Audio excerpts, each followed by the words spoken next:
গ্রামের মেয়েরা যেভাবে নাক কান ফোঁটা করে থাকে ঘরোয়াভাবে, সেই ভিডিওটাই আমি আপনাদের সঙ্গে শেয়ার করার জন্য চলে এসেছি।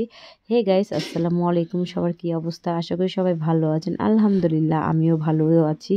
তো আপনাদের সঙ্গে শেয়ার করার জন্য চলে এসেছে যে গ্রামের মেয়েরা ঘরোয়াভাবে একদম গ্রামীণ পরিবেশে যেভাবে নাক কান ফোঁটা করে থাকে সে ভিডিওটা নিয়ে চলে এসেছি। প্রথমত একটা চিকন সুই নিয়েছে, তারপরে হচ্ছে সুতা নিয়েছে ওখানে।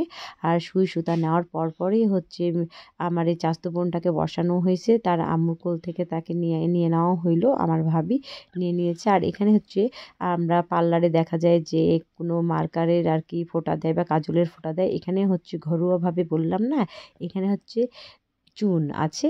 চুন মানে যে চুনটা হচ্ছে পান দিয়ে চুন খাই না মানুষে, ওই পানের চুনটা এখানে একটু ফোঁটা করে দিয়েছে। মানে যেখানে ফোঁটা করবে ওখানে একটা মানে দাগ দিয়েছে আর কি, চিহ্ন। সেই চিহ্ন বরাবর হচ্ছে সুইটাকে একদম মাঝ বরাবর দিয়ে দিয়েছে, মানে এ পাশ থেকে ও পাশ করে দিয়েছে সুইটাকে। আর এই যে সুতাটা রেখে দিয়েছে, এখন সুতাটাকে গিঁট দিবে আর কি।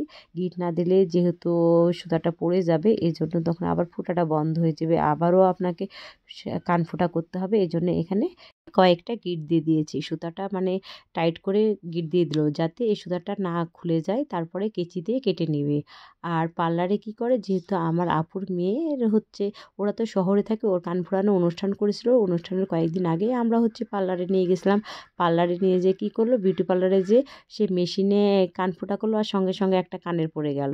কি আজব তাই না? কান ফোঁটা দেখে আমারও কান ফোঁটা করার কথা মনে পড়তেছে। আসলে আমি যখন অনেক ছোট তখন ফোটানো হয়েছে, তখন তো আমি আসলে আগে আগে আমরা যখন বড় হয়েছি তখন আসলে সবাই বলতো যে যত ছোট তত ভালো, নাক কান ফোটাতে হবে, নাহলে কানের মানে জায়গাটা মোটা হয়ে যাবে, কষ্ট পাবে। এই জন্য আমাদের ছোটোতেই করছে, অতটা মনে নাই। তো যাই হোক, আমরাও এই ঘরোয়াভাবে আমাদেরও সুই দিয়ে এইভাবে ফোঁটা করে দিয়েছে। তো ওকে তো দেখতেই পাচ্ছেন, ও হচ্ছে ভালোই ছিল কিন্তু ভয়ে কেঁদে ফেলছে। আসলে ওর এতটাই সাহস, আমি দেখে অবাক হয়েছি।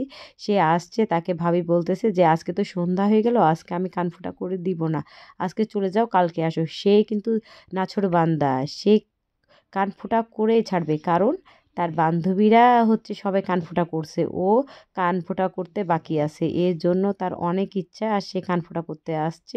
ও তো প্রথম কান ফোঁটা করার পরে কান্না করে দিছে, তারপরে আমরা ভাবলাম হয়তোবা আর কান ফোঁটা করবে না, হয়তোবা চলে যাবে, কিন্তু না। তাকে আমি বলছি তুমি কি চলে যাবে, ও বলছে না আমি আরেকটা কান ফোঁটা করবো তারপরে যাব। সাহস কি, তাই না?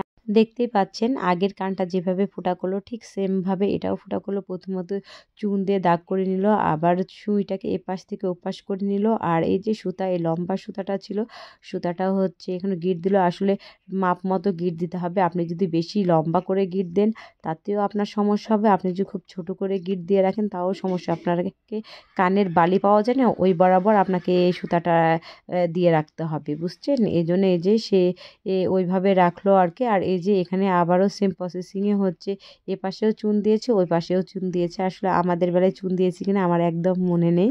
তো যাই হোক, ভালোই লাগলো। আর আশা করি আপনাদেরও হয়তো বা ভালো লাগছে এই ভিডিওটা। আসলে কার কার এভাবে সুই দিয়ে কান ফোঁটা করা হয়েছে অবশ্যই কমেন্টে জানাবেন, এবং ভিডিওটা ভালো লাগলে অবশ্যই শেয়ার। আল্লাহ হাফেজ।